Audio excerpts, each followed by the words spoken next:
We're in San Francisco today for Danny MacAskill's Media Day in the city. So by the time you see this, the video will already be live. Postcards from San Francisco. It's a riding video that Danny put together in San Francisco, and now he's back in town to help promote it, and I get the day with him to go to all the spots, ask him questions that only a trials rider could ask him, and we're gonna get some of the behind the scenes stuff that you never really get when videos like this come out. So it's a pretty special day.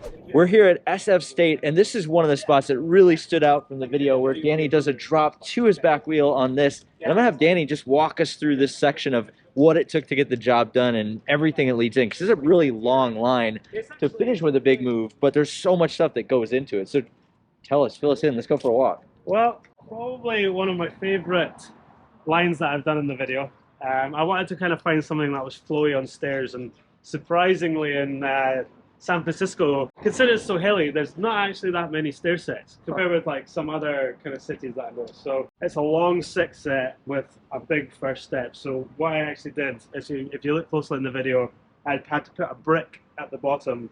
The reason I did that was basically just so that I wasn't rimming out on the bottom step, because I knew I was going to have to go really bloody fast. You can actually still see some of the many goes it took me.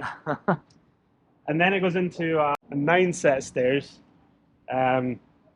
which annoyingly has this blooming rail here, which is kind of in the way. So I had to do like a really hard carve. This was probably like the hardest part of the whole line to try to get up these. I was trying to originally tire tap to like bump the first stair and then 180 to the top, but it's pretty high. I mean, we're here and it's probably like shoulder height, sort of neck height kind of thing off a bump. It's also really tight. I kept on hitting my back tire off the wall and hit my tires off the railing, and I was trying to do it with flow, so I really wanted to basically bump 180, and the original dream would have been basically to catch it to backwards manual and then right into the next bit. But what I ended up compromising on, I ended up nose bonking to kind of 2 wheels, come around here, and this bit was relatively straightforward. It was basically like a 180 to half crank pivot. I love the feeling of those, because you come around onto your bad foot and then you can just basically cycle out like a wee wheelie. And then onto probably the worst part, or scariest part of the whole line, which is trying to smoothly hop onto the bench. And then, I mean, I don't know if you can see from the video, but I mean, this is maybe like 4 inches wide or something. Quite a scary side hop, because you're probably, what, like 11 feet up or something. I honestly can't believe how thin this actually is. Even in the video, it looks it's twice as wide from the way they shot it. It's totally it's not my scene. Side hops. Precision, right? Yeah, precision side hops, because I'm left foot forward and I side hop to my left side. But it was unnecessarily thin, because the main part was that. This bit didn't need to be as thin as it was. I was really tired by this point. I'd already filmed 2 other lines this day. I hadn't eaten any food. I'm just running on Red Bull at this point, pretty full on. And then, so basically side up onto here. I kind of marked a wee line here.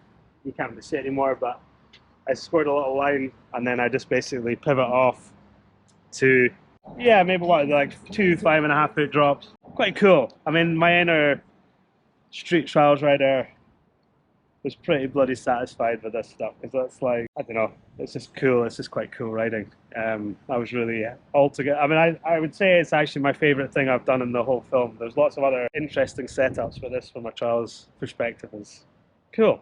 And I had a wee crash. I got up to this point, I only got onto this wall about 5 times out of like 80 goes, and I only went off to the wall there twice. First go I crashed, and then the second go I managed to do it, and I managed to do it without any hops as well, which was something that I would have, if I had hopped down there, I would have probably carried on going for a long time. So there we have it. This is definitely, like, this line stood out to me as one of the best in the video. And even being able to rotate and then stop on your back wheel and then be able to ride it out, I mean, that alone, and to have done it basically first or second try after all of this is... Well, it's good, but you know what it's like sometimes when when you call, I sometimes use that as a technique where if you try to do stuff in a line where it kind of almost forces you to it sort of forces you to do some parts that you might find scary. You know what I mean? Like by the time I've got through all that, I'm like, right, if I'm there, I'm going. Aye. Pretty good. Cheers, man. Cheers. Tell me again, how did you find this spot in particular? We spotted this when we were driving past. So we basically were just driving down the road. And the whole time I've been in San Francisco, even when I'm here on this trip, you know, I'm just here to do media, really. I'm still scouting, so you can't help but just Always. keep your beady eyes out. You never know. It's pretty high. Casual. Yeah. Easy run out too, so much room. Oh yeah, so much room. Got some nice rocks to land on here as well. What was the original plan here? Because you kind of set it up, right? Yeah, we could go up top and show you properly, but the original plan was to ride along. I tried it from both ways. Was to turn and hop up onto the railing and then drop into this feature here. Kind of looks kind of straightforward in my brain. It's like I'm not that scared. I mean, it's quite high. I mean, you're probably looking like what, like maybe 25 feet or something. Really scary when you're up there. It's so blind. So basically you'd be hopping up completely blind, and I was trying to persuade your brain that this was here to save you if you got it wrong. And it's got a really short and awkward run up, which I'll show you up there. Here we are at the bridge line. Really cool piece of riding, and the dream was for me to ride up this along this platform. Originally I tried to come uphill at it, so it's got a slight angle on the railing, as you can kind of see, and what you don't see is how short this run up was. And I was basically trying to go up and I just couldn't get it. I mean, it's a relatively high rail. I mean, what we're looking at about 115 centimeters, and just with this tight run up. And basically if you look from back here, you can come over here, look over at the run up. If you come like, you can basically see that you can't see the platform. So it was really difficult to get my brain to work to tell myself that I could jump up there committed and that I was going to be in the right place. I tried it 3 days of attempts. I tried it running up from my, you know, turning right, and I also tried as well coming in from the left here. I basically start one jab of the pedal, jump up. I started basically lifting my bike up really carefully, and really carefully I put my front foot on, and then I would just jump in. So I did it like 3 times like that, because I basically I would try to get in my brain that this part was easy. But it's also got a really short run up at the bottom, so you had to land being controlled. The craziest thing is that you can't even see this from here. Yeah, like, but that's what I mean. It's disgusting. It's really psychologically it was really difficult, and I was pretty frustrated. I also did look at this, but I bottled that as well. you were gonna gap from this rail to that, to there, and then into the, and then down. yeah, we'd have had to do some trimming but I tried this because I was like, this is so cool. I mean, I was my trials rider, I was just like, that is so me. I actually thought it was gonna be easy.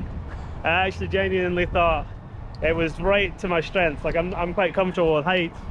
I could rationalize it down to being, you know, to miss that, it's like 1.5 feet wide. I was like, there's no way I'm missing it. I just couldn't. But it was just the run up that was like, if it was a dead straight run up, say if I had all the run up, I could probably flip and do it to manual or something. I don't know, like I could chill on it.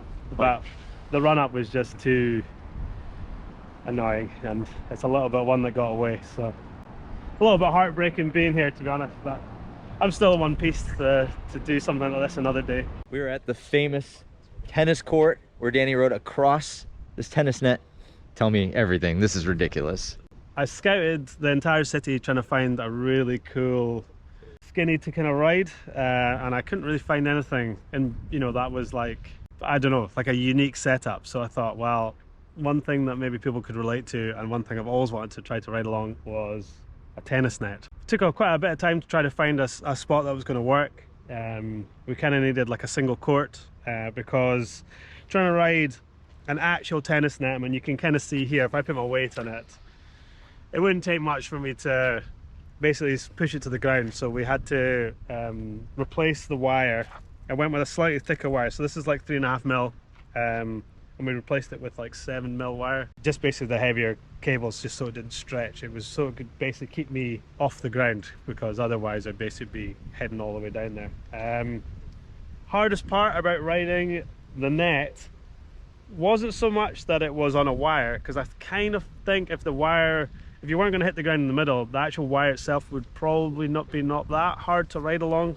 I think I could probably do it within, but the hardest part is this blooming bit of material on the top, and it basically rolls on top of the wire. So when you ride along it, yeah, I would always get out to like 2/3 of the way, and then my tires would slip off without me being able to tell. Because I would say more often than not, as a trials rider, you can kind of, well, you know what it's like. You can feel if the tires are going to slip. You know that you've lost. More likely, you're just going to lose your balance and jump off.